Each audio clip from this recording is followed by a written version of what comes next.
ಪ್ರಿಯ ವೀಕ್ಷಕರೇ ನಮಸ್ಕಾರ. ಮೊದಲನೇದಾಗಿ ಸಮಸ್ತ ಕನ್ನಡ ಕುಲಕೋಟಿಗೂ ಸಮಸ್ತ ಭಾರತೀಯರಿಗೂ 2026ರ ಮಕರ ಸಂಕ್ರಾಂತಿಯ ಹಬ್ಬದ ಹಾರ್ದಿಕ ಶುಭಾಶಯಗಳು. 2026 ಜನವರಿ 14ನೇ ತಾರೀಕು ಬುಧವಾರ ನಮಗೆಲ್ಲ ಅತಿ ಮುಖ್ಯ ಹಬ್ಬ ಮಕರ ಸಂಕ್ರಾಂತಿ, ಸಂಭ್ರಮ ಕೂಡ. ಆದರೆ ಈ ವರ್ಷದ ಸಂಕ್ರಾಂತಿ ಅತಿ ವಿಶೇಷ ಸಂಕ್ರಾಂತಿ ಅಂತ ಹೇಳೋಕ್ಕೆ ಇಷ್ಟಪಡ್ತೀನಿ. ಯಾಕಂದರೆ ಈ ದಿನ ಗ್ರಹಸ್ಥಿತಿಗಳು ಹೇಗಿರುತ್ತೆ ಅಂದರೆ ಅದು ಫಸ್ಟ್ ನಮಗೆ ಎಕ್ಸ್ಪ್ಲೇನ್ ಮಾಡ್ತೀನಿ. ಒಂದು ಅದ್ಭುತ ಯೋಗ ಉಂಟಾಗುತ್ತೆ ಆ ದಿನದ ಗ್ರಹಸ್ಥಿತಿಯಿಂದ. ಆ ಯೋಗದ ಹೆಸರು ಭಾಗ್ಯವೃದ್ಧಿ ಯೋಗ ಅಂತ ಅದಕ್ಕೆ ಹೆಸರಾಗುತ್ತೆ. ಎಲ್ಲರಿಗೂ ಸಂಕ್ರಾಂತಿ ಹಬ್ಬ ಒಂದು ಸಂಭ್ರಮ. ಸಾಧಾರಣವಾಗಿ ಈ ಹಬ್ಬದ ದಿನ ಎಷ್ಟು ಸಡಗರ ಇರುತ್ತೆ, ಎಷ್ಟು ಸಂತೋಷ ಇರುತ್ತೆ.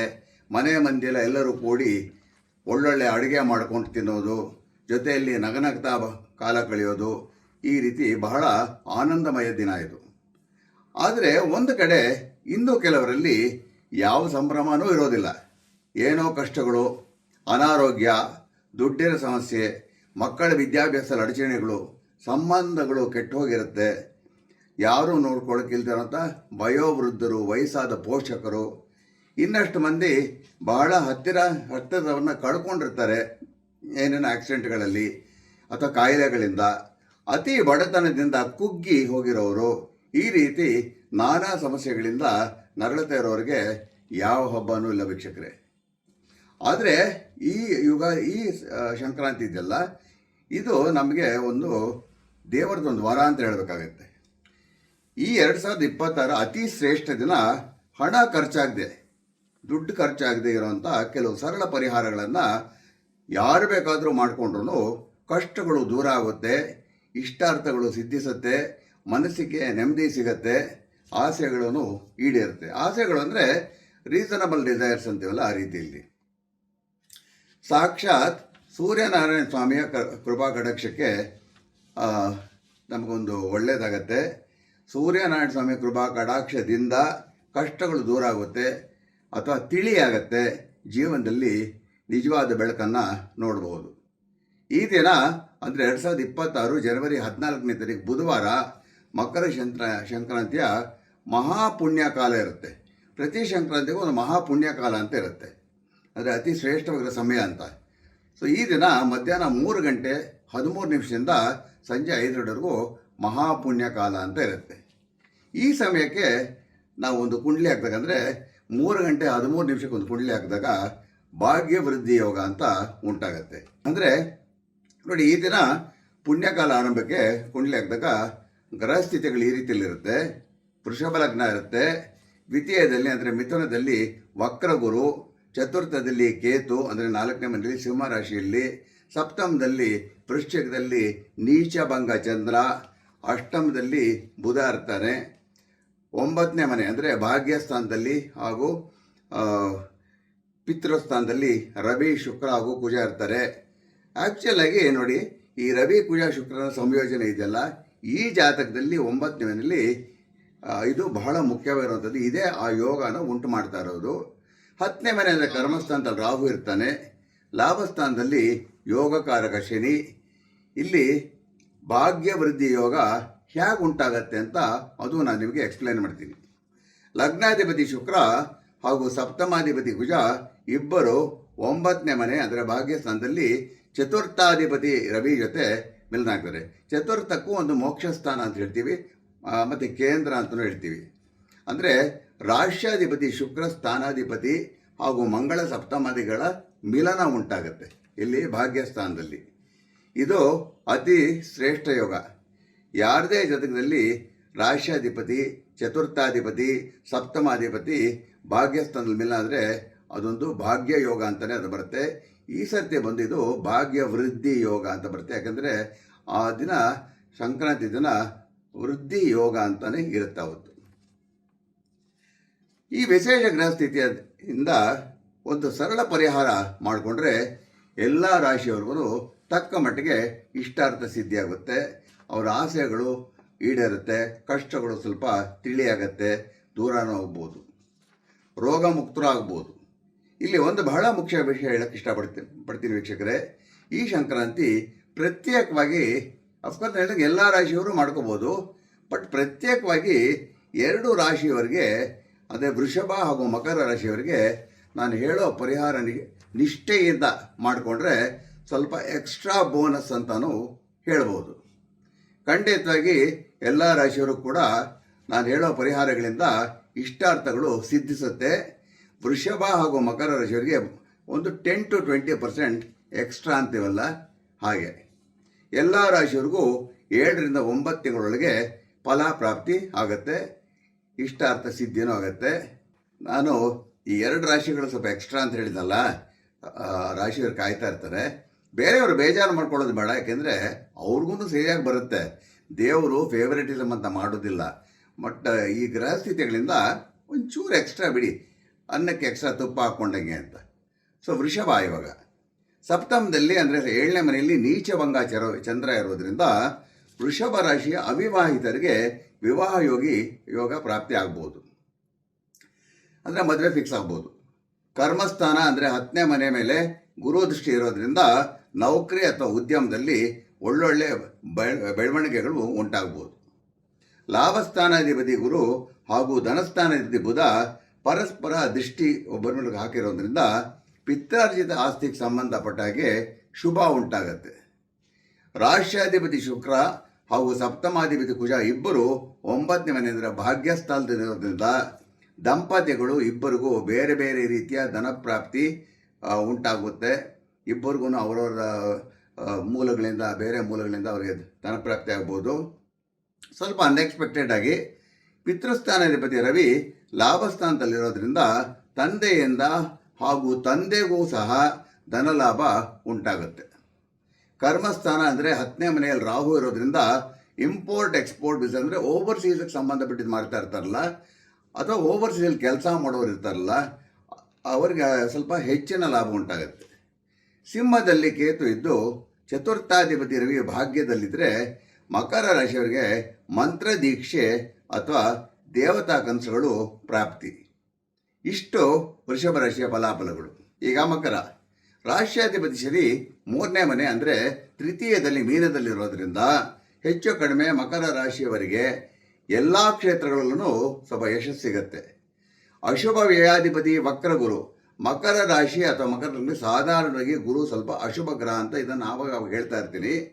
ಗುರು ಅಶುಭ ಗ್ರಹ ಆದರೂ ಅಶುಭ 6ನೇ ಮನೆ ದುಸ್ಥಾನದಲ್ಲಿರೋದ್ರಿಂದ ಇಲ್ಲಿ ಒಂದು ರಾಜಯೋಗ ಅಥವಾ ವಿಪರೀತ ರಾಜಯೋಗ ಅಂತ ಉಂಟಾಗುತ್ತೆ. ಹೀಗಾಗಿ ಮಕರ ರಾಶಿಯವರು ಕೆಲವು ಇಷ್ಟಾರ್ಥಗಳು ಸಿದ್ಧಿಸುತ್ತೆ. ಸ್ವಲ್ಪ ಲಕ್ಸುರಿ ಲೈಫ್ ಅಂತ ಹೇಳ್ತೇವಲ್ಲ, ಅದು ಕೂಡ ಪ್ರಾಪ್ತಿಯಾಗುತ್ತೆ. ಇನ್ನು ಸಪ್ತಮಾಧಿಪತಿ ಚಂದ್ರ 11ನೇ ಮನೆ ಅಂದರೆ ಲಾಭಸ್ಥಾನದಲ್ಲಿರೋದ್ರಿಂದ ಪತಿ ಅಥವಾ ಪತ್ನಿಗೂ ವೃತ್ತಿಯಲ್ಲಿ ಸ್ವಲ್ಪ ಲಾಭ ಸಿಗುತ್ತೆ. ಇನ್ನು ರಾಶಿಯಲ್ಲಿ ಯೋಗಕಾರಕ ಪಂಚಮ ಹಾಗೂ ಕರ್ಮಸ್ಥಾನಾಧಿಪತಿ ಶುಕ್ರ ಇರೋದ್ರಿಂದ, ಹಾಗೆಯೇ ಚತುರ್ಥ ಹಾಗೂ ಲಾಭಾಧಿಪತಿ ಕುಜನೂ ಇರೋದ್ರಿಂದ, ಹಾಗೆಯೇ ಪಿತೃಕಾರಕ ಅಷ್ಟಮಾಧಿಪತಿ ರವಿಯೂ ಇರೋದ್ರಿಂದ ಗೃಹ ಪ್ರವೇಶ, ಸೈಟ್ ಪರ್ಚೇಸ್ ಮಾಡೋದು, ಹೊಸ ಮನೆ ನಿರ್ಮಾಣ, ಈ ರೀತಿ ತಂದೆ ನೆರವಿನಿಂದ ಪ್ರಾಪ್ತಿಯಾಗುತ್ತೆ. ಬುದ್ಧಿಕಾರಕ ಬುಧ ಹಾಗೂ ಧನಕಾರಕಗಳು ಪರಸ್ಪರ ದೃಷ್ಟಿಯಲ್ಲಿರೋದ್ರಿಂದ ಬುದ್ಧಿ ಹೆಚ್ಚಾಗಿ, ಇನ್ನೂ ಶಾರ್ಪ್ ಆಗಿ, ಇಂಡಿಪೆಂಡೆಂಟಾಗಿ ಹೇಗೆ ಸಂಪಾದನೆ ಮಾಡೋದು ಅನ್ನೋ ಆಲೋಚನೆಗಳು ಕೂಡ ಉತ್ಪತ್ತಿಯಾಗುತ್ತೆ. ಇಷ್ಟು ಮಕರ ರಾಶಿಗೆ ಸಂಬಂಧಪಟ್ಟಿದ್ದು. ನೋಡಿ ವೀಕ್ಷಕರೇ, ನಾನೀಗಾಗಲೇ ಹೇಳಿದ ಹಾಗೆ ಎಲ್ಲ ರಾಶಿಯವರು ಈಗ ನಾನು ಹೇಳೋ ಪರಿಹಾರಗಳನ್ನು ನಿಷ್ಠೆ ಹಾಗೂ ಭಕ್ತಿಯಿಂದ ಮಾಡಿಕೊಂಡ್ರೆ 7 ರಿಂದ 9 ತಿಂಗಳಲ್ಲಿ ಅವರೆಲ್ಲರಿಗೂ ಇಷ್ಟಾರ್ಥ ಸಿದ್ಧಿಯಾಗುತ್ತೆ, ಮನಸ್ಸಿಗೆ ನೆಮ್ಮದಿನೂ ಸಿಗತ್ತೆ. ಅದಕ್ಕೆ ನಾನು ಈಗ ಹೇಳೋ ಪರಿಹಾರಗಳು ಎಲ್ಲರೂ ನಂಬಿಕೆ ಇಟ್ಕೊಂಡು ಶ್ರದ್ಧಾ ಭಕ್ತಿಯಿಂದ ಮಾಡಿ. ಮೊದಲನೇದಾಗಿ ಮುಂಜಾನೆ ಸ್ನಾನದ ನಂತರ ಪೂರ್ವಾಭಿಮುಖ ಸೂರ್ಯನ ಕಿರಣಗಳು ಬೀಳುವಂಥ ಜಾಗದಲ್ಲಿ ಕೂತ್ಕೊಂಡು ಅಥವಾ ನಿಂತ್ಕೊಂಡು, ಚಾಪೆ ಮೇಲೆ ಅಥವಾ ಮಣೆ ಮೇಲೆ ನಿಂತ್ಕೊಳ್ಳಿ ಅಥವಾ ಕುರ್ಚಿ ಮೇಲೆ ಕೂತ್ಕೊಳ್ಳಿ. ನಾನು ಹೇಳೋ ಈ ಮಂತ್ರವನ್ನು 54 ಬಾರಿ ವೈಖಾರಿ ರೂಪದಲ್ಲಿ ಜಪಿಸಿ. ಈ ಮಂತ್ರ ಯಾವ ರೀತಿಯಲ್ಲಿ ಬರ್ತದೆ ಅಂದರೆ, ಓಂ ಆದಿತ್ಯಾಯ ವಿದ್ಮಹೇ ಸಹಸ್ರಕಿರಣಾಯ ಧೀಮಹೇ ತನ್ನೋ ಸೂರ್ಯ ಪ್ರಚೋದಯಾತ್, ಓಂ ಹ್ರಾಂ ಹ್ರೀಂ ಹ್ರೌಂ ಸಹ ಸೂರ್ಯಾಯ ನಮಃ. ಮತ್ತೊಮ್ಮೆ ವೀಕ್ಷಕರೇ, ಓಂ ಆದಿತ್ಯಾಯ ವಿದ್ಮಹೇ ಸಹಸ್ರಕಿರಣಾಯ ಧೀಮಹಿ ತನ್ನೋ ಸೂರ್ಯ ಪ್ರಚೋದಯಾತ್, ಓಂ ಹ್ರಾಂ ಹ್ರೀಂ ಹ್ರೌಂ ಸಹ ಸೂರ್ಯಾಯ ನಮಃ.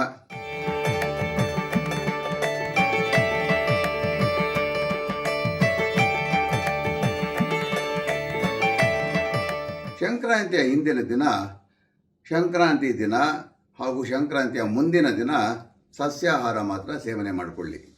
ಹಾಗೆಯೇ ಬ್ರಹ್ಮಚರ್ಯ ಪಾಲನೆ ಮಾಡಿದರೂ ಬಹಳ ಒಳ್ಳೆಯದು. ಕನಿಷ್ಠ ಪಕ್ಷ ಆ ಒಂದು ದಿನ, ಸಂಕ್ರಾಂತಿ ದಿನ ಅಂತೂ ಖಂಡಿತವಾಗಿ ಬ್ರಹ್ಮಚರ್ಯ ಪಾಲನೆ ಮಾಡಿಕೊಂಡ್ರೆ ಓಜಸ್ ಶಕ್ತಿ ಅಂತ ಬಿಲ್ಡ್ ಆಗುತ್ತೆ. ನಿಮ್ಮ ಆಧ್ಯಾತ್ಮಿಕ ಚಿಂತನೆಗೂ ಅದು ಬಹಳ ಒಳ್ಳೆಯದು. ಮಧ್ಯಾಹ್ನ ಭೋಜನ ಮಾಡಿಕೊಳ್ಳಿ, ಆದರೆ ಸ್ವಲ್ಪ ರವೆ ಪಾಯಸ ಮಾಡಿಕೊಂಡು ಸೂರ್ಯ ದೇವರಿಗೆ ಅರ್ಪಿಸಿ ಆ ಪಾಯಸದ ಪಾತ್ರೆಯನ್ನು ಸೂರ್ಯ ದೇವ್ರಿಗೆ ತೋರಿಸಿ ಮೋಡ ಇದ್ರೂ ಪರವಾಗಿಲ್ಲ, ಸೂರ್ಯ ಕಿರಣಗಳು ಆ ಪಾಯಸದ ಮೇಲೆ ಒಂದು 3-4 ನಿಮಿಷ ಬಿದ್ದರೆ ಅದು ಬಹಳ ಒಳ್ಳೆಯದು. ಅದನ್ನು ನೈವೇದ್ಯ ಮಾಡಿ ಮನೆ ಮಂದಿಯೆಲ್ಲ ಈ ಪ್ರಸಾದವನ್ನು ಸೇವಿಸಿ. ಇದು ಬಹಳ ಬಹಳ ಶ್ರೇಷ್ಠ ದಿನ. ಆ ನಂತರ ನೋಡಿ, ಮಹಾಪುಣ್ಯ ಕಾಲ ಸಮಯದಲ್ಲಿ ಯಾವತ್ತು ಸಂಕ್ರಾಂತಿ ದಿವಸ ಒಂದು ಪರ್ಟಿಕ್ಯುಲರ್ ಟೈಮ್ ಬರುತ್ತೆ, ಅದಕ್ಕೆ ಮಹಾಪುಣ್ಯ ಕಾಲ ಅಂತ ಹೇಳ್ತೀವಿ. ಅದು ಭಾಳ ಪವರ್ಫುಲ್ ಕಾಲ ಅಂತ ನಮ್ಮ ಪೂರ್ವಿಕರು ಹೇಳ್ತಾರೆ. ಈ ಸಂಕ್ರಾಂತಿನ ಮಹಾಪುಣ್ಯ ಕಾಲ 3:13 ಮಧ್ಯಾಹ್ನ ಸಂಜೆ 5 ಗಂಟೆ ಒಳಗೆ ಮಹಾವಿಷ್ಣು, ಮಹಾಲಕ್ಷ್ಮಿ ಹಾಗೂ ಸುಬ್ರಹ್ಮಣ್ಯ ದೇವರುಗಳ ದರ್ಶನ ದೇಗುಲದಲ್ಲಿ ಯಾರು ಮಾಡ್ತಾರೋ ಅವರಿಗೆ 6 ತಿಂಗಳಿಂದ 9 ತಿಂಗಳೊಳಗೆ ಇಷ್ಟಾರ್ಥ ಸಿದ್ಧಿಸುತ್ತೆ ಅಂತ ಪ್ರತೀತಿ.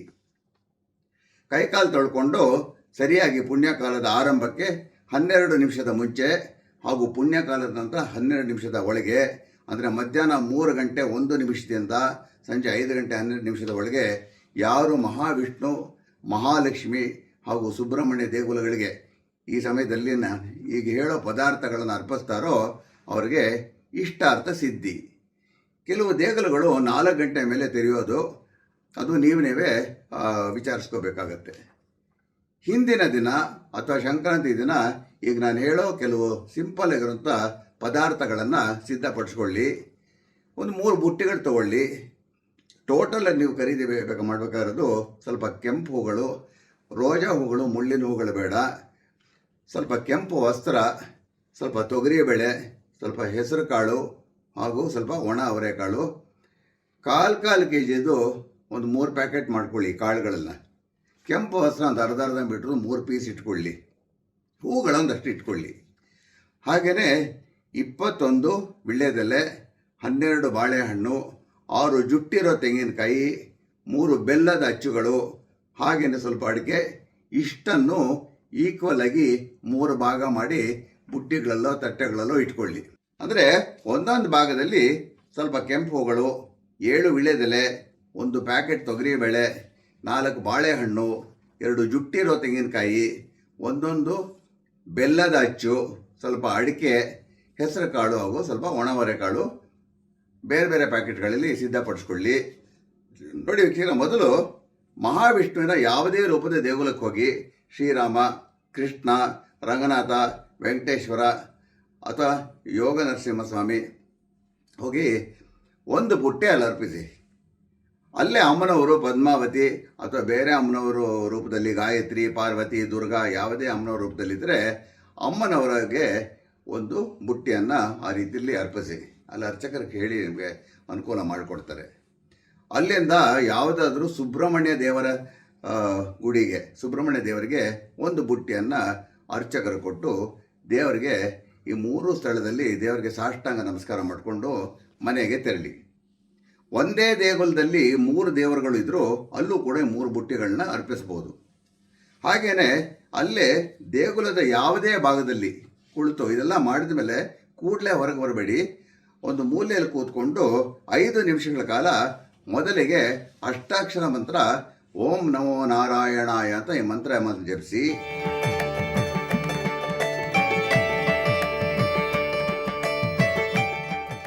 ಆಮೇಲೆ ಅದೇ ಸ್ಥಳದಲ್ಲಿ ಕೂತ್ಕೊಂಡು ಅಮ್ಮನವರದು ಲಕ್ಷ್ಮೀ ದೇವಸ್ಥಾನ ಆಗಿರೋ ಸರಿ, ಪಾರ್ವತಿ ಸರಿ, ಗಾಯತ್ರಿ ಸರಿ, ಓಂ ಶ್ರೀ ಮಹಾದುರ್ಗಾಯೈ ನಮಃ ಈ ಮಂತ್ರವನ್ನು 5 ನಿಮಿಷ.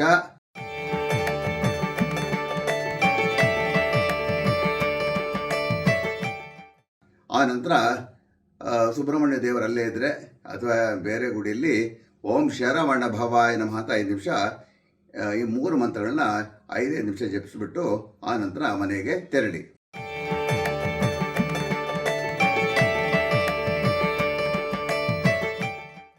ನೀವು ಅರ್ಚಕರಿಗೆ ಕೊಟ್ಟಿರೋ ಯಾವುದೇ ಪದಾರ್ಥಗಳು, ವಸ್ತುಗಳು ಯಾವುದೇ ವಾಪಸ್ಸು ಇಸ್ಕೋಬೇಕು ಅಂತ ರೂಲ್ಸ್ ಏನಿಲ್ಲ, ಅಥವಾ ಅರ್ಚನೆ ಮಾಡಿಸ್ಕೋಬೇಕು ಅಂತಲೂ ಇಲ್ಲ. ಅರ್ಚಕರಿಗೆ ತೊಂದರೆ ಕೊಡೋಕ್ಕೆ ಹೋಗಬೇಡಿ, ಯಾಕಂದರೆ ಅವ್ರಿಗೂ ಭಾಳ ರಶ್ ಇರುತ್ತೆ. ನಿಮ್ಮ ಅನುಕೂಲಕ್ಕೆ ತಕ್ಕಂತೆ ನೀವು ಅಲ್ಲಿ ಮಾಡ್ಕೋಬೋದು. ಅರ್ಚಕರೇ ನಿಮಗೇನೋ ಒಂದು ಪ್ರಸಾದ ಅಂತ ಏನು ಪ್ರಸಾದ ಅಂತ ಕೊಡ್ತಾರೋ ಅದನ್ನು ಭಕ್ತಿಯಿಂದ ಸ್ವೀಕರಿಸಿ. ಈ ಅತಿ ಸರಳ ಪರಿಹಾರವನ್ನು ಈ ಅತಿ ಶುಭ ಸಂಕ್ರಾಂತಿ ದಿನ, ಅಂದರೆ ಭಾಗ್ಯವೃದ್ಧಿ ಸಂಕ್ರಾಂತಿ ದಿನ ನೀವು ಮಾಡಿಕೊಂಡ್ರೆ ಈಗಾಗಲೇ ನಾನು ಹೇಳಿದಾಗೆ 7 ತಿಂಗಳಿಂದ 9 ತಿಂಗಳೊಳಗೆ ನಿಮ್ಮ ಕಷ್ಟಗಳು ದೂರ ಆಗಿ, ಇಷ್ಟಾರ್ಥಗಳು ಈಡೇರಿ, ಮಾನಸಿಕ ಹಾಗೂ ದೈಹಿಕ ನೋವುಗಳು ದೂರ ಆಗಿ, ಖಿನ್ನತೆ ಕಡಿಮೆಯಾಗಿ, ವಿಚಿತ್ರ ಕಾಯಿಲೆಗಳು ದೂರ ಆಗ್ಬೋದು ಅಥವಾ ದಾರಿಗಳು ಕಾಣಿಸ್ಕೋಬೋದು. ಇದೆಲ್ಲ ಮಹಾವಿಷ್ಣು ಸ್ವರೂಪಿ ಶ್ರೀ ಸೂರ್ಯನಾರಾಯಣ ಸ್ವಾಮಿಯ ಕೃಪಾ ಕಟಾಕ್ಷದಿಂದ ಆಗುತ್ತೆ. ಮಕರ ಸಂಕ್ರಾಂತಿ ಅಂದರೆ ಮಕರ ರಾಶಿಗೆ ಸೂರ್ಯನ ಸಂಕ್ರಮಣ, ಅಂದರೆ ಸೂರ್ಯ ಧನುರ್ ರಾಶಿ ಬಿಟ್ಟು ಮಕರ ರಾಶಿಗೆ ಪ್ರವೇಶ ಮಾಡೋದು ಅಂತ ಅರ್ಥ. ಅಲ್ಲಿಗೆ ಉತ್ತರಾಯಣ ಅಂದರೆ ಉತ್ತರ ಪುಣ್ಯಕಾಲ ಶುರು ಆಗುತ್ತೆ. ಇನ್ನು 6 ತಿಂಗಳು ಅಂದರೆ ಸೂರ್ಯ ಕಟಕ ರಾಶಿಗೆ ಪ್ರವೇಶ ಆಗೋವರೆಗೂ ಉತ್ತರಾಯಣ, ಆ ನಂತರ ದಕ್ಷಿಣಾಯನ ಅಂತ ಶುರು ಆಗುತ್ತೆ. ಅಯನ ಅಂದರೆ ಋತು ಅಂತ, ಸೀಸನ್ ಅಂತ. ಕೆಲವು ಗ್ರಂಥಗಳ ಪ್ರಕಾರ ಹೆಣ್ಣು ಮಕ್ಕಳು ಈ ವರ್ಷ ಈ ದಿನ ಅಂದರೆ ಸಂಕ್ರಾಂತಿ ದಿನ ಋತುಮತಿಯರಾದರೆ ಅವರ ಜೀವನದಲ್ಲಿ 24 ವಯಸ್ಸಿಂದ 30ನೇ ವಯಸ್ಸೊಳಗೆ ಅದೃಷ್ಟವಂತರಾಗ್ತಾರೆ ಅಂತ ಒಂದು ಕಡೆ ಪ್ರತೀತಿ ಇದೆ. ಅಫ್ಕೋರ್ಸ್ ನಾನು ಹೇಳೋ ಹಾಗೆ ಅವರವ್ರ ಜಾತಕದ ಮೇಲೂ ಸ್ವಲ್ಪ ಡಿಪೆಂಡ್ ಆಗುತ್ತೆ. ಸಂಕ್ರಾಂತಿಗೆ ಸಂಬಂಧಪಟ್ಟ ಹಾಗೆ ಬೇರೆ ಬೇರೆ ಗ್ರಂಥಗಳು ಬೇರೆ ಬೇರೆ ರೀತಿಯಲ್ಲಿ ವಿಶ್ಲೇಷಣೆ ಸಿಗುತ್ತೆ. ಒಂದು ಕಡೆ ಕೆಲವು ಗ್ರಂಥಗಳಲ್ಲಿ ಏನು ಹೇಳುತ್ತೆ ಅಂದರೆ, ಮಕರ ಸಂಕ್ರಾಂತಿ ದಿನ ಅಂದರೆ ಸೂರ್ಯ ಮಕರ ರಾಶಿ ಪ್ರವೇಶ ಮಾಡೋ ದಿನ ಸಾಕ್ಷಾತ್ ದುರ್ಗಾ ಮಾತೆ 2 ರಾಕ್ಷಸರನ್ನು, ಅಸುರರನ್ನು, ಅಂದರೆ ಕಿಂಕರಾಸುರ ಅಂತ ಸಂಕರಾಸುರ ಅಂತ ಅನ್ನೋ ರಾಕ್ಷಸ ಸಹೋದರನ್ನ ಸಂಹರಿಸ್ತಾಳೆ ಅಂತ ಕೆಲವು ಕಡೆ ಹೇಳುತ್ತೆ. ಹೀಗಾಗಿ ಉತ್ತರ ಭಾರತದಲ್ಲಿ ನಾನಾ ಕಡೆ ಒಂದು ಸ್ಪೆಷಲಾಗಿ ಅಮ್ಮನವ್ರ ಪೂಜೆ ಮಾಡ್ತಾರೆ. ಸಂಕ್ರಾಂತಿ ಹಿಂದಿನ ದಿವಸ ಅದಕ್ಕೆ ಸಾಧಾರಣವಾಗಿ ಲೋಹರಿ ಅಂತ ಅದಕ್ಕೆ ಹೆಸರು. ಮೂಲತಃ ಸಂಕ್ರಾಂತಿ ದಿನ ಚಳಿಗಾಲ ಮುಗಿದು ದಿನಮಾನದ ಸಮಯ ಹೆಚ್ಚುತ್ತೆ, ಚಳಿ ಕಾಲಕ್ರಮೇಣ ಕಡಿಮೆ ಆಗುತ್ತೆ ಕೆಲವು ಗ್ರಂಥಗಳಲ್ಲಿ ಹೇಳ್ತಾರೆ. ಆದರೆ ಈಗ ನಾವು ನೋಡ್ತಾ ಇರೋ ಹಾಗೆ ವೀಕ್ಷಕರೇ, ಋತುಗಳು ಹೇಗಾಗೋ ಆಗ್ತಾ ಇದೆ. ಯಾವಾಗಲೂ ಮಳೆ ಬರುತ್ತೆ, ಯಾವಾಗಲೂ ಚಳಿ ಬರುತ್ತೆ, ಯಾವಾಗಲೂ ಸೆಕೆ ಆಗುತ್ತೆ. ಈ ರೀತಿಯಲ್ಲಿ ಇದು ಮನುಷ್ಯ ಪ್ರಕೃತಿಗೆ ತೋರಿಸ್ತಾ ಇರೋ ಅಗೌರವದಿಂದ. ಈ ಸಂಚಿಕೆ ಕೂಡ ನಿಮಗೆ ಬಹಳ ಉಪಯುಕ್ತ ಆಯಿತು ಅಂತ ಭಾವಿಸ್ತಾ ಈ ಸಂಚಿಕೆಯನ್ನು ಮುಗಿಸ್ತೀನಿ. ಮತ್ತೊಮ್ಮೆ ತಮ್ಮೆಲ್ಲರಿಗೂ ಈ ವಿಶೇಷ ಪವಿತ್ರವಾದ ಭಾಗ್ಯವೃದ್ಧಿ ಮಕರ ಸಂಕ್ರಾಂತಿ ಹಬ್ಬದ ಹಾರ್ದಿಕ ಶುಭಾಶಯಗಳು. ತಮ್ಮೆಲ್ಲರಿಗೂ ನನ್ನ ಗೌರವಾನ್ವಿತ ನಮಸ್ಕಾರಗಳು. ಕೃಷ್ಣಂ ವಂದೇ ಜಗದ್ಗುರುಂ.